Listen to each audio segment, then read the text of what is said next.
In the meantime, the battle for the Iraqi city of Mosul continues, and that's where our Gallagher Fenwick is now. Gallagher, what's the latest on the fighting there? Well, the fighting is literally raging all around us here. You can see above my left shoulder that bridge we've been hearing so much about, the southernmost bridge that connects the eastern to the western part of Mosul. That's our location, western Mosul, and we've been witnessing many Iraqi troops, regular army troops, but also federal police troops, those men in blue uniforms who are engaging with fighters of the Islamic State organization.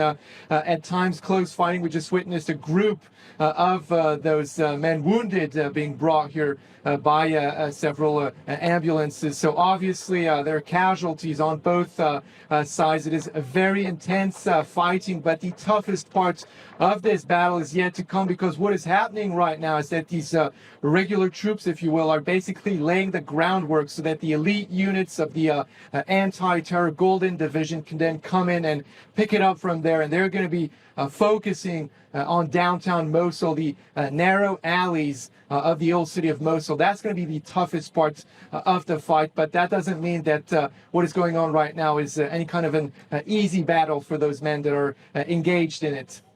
And Gallagher, in some of those areas that you're talking about with those narrow streets are residential districts. We're talking about hundreds of thousands of civilians who are essentially trapped in western Mosul. What's being done to try and help them to get them out?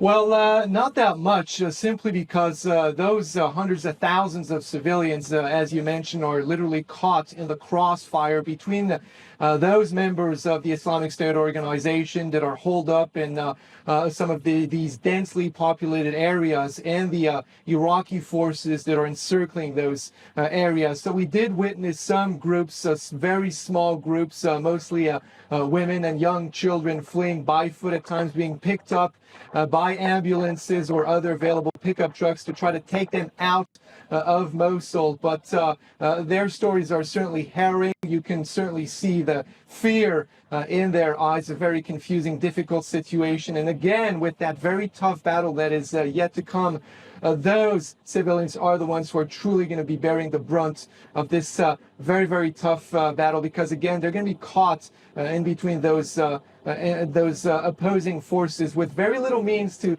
get out of that tight situation. The eastern part has more or less been retaken by the Iraqi army, but the bridges have been cut off, and in the west opens up towards Raqqa, which is the stronghold of the Islamic State organization. So there really aren't that many directions in which those civilians can flee. So most of them, unfortunately, at this point, from what it looks like, are going to have to stay put and try to survive this very difficult battle. All right, Gal.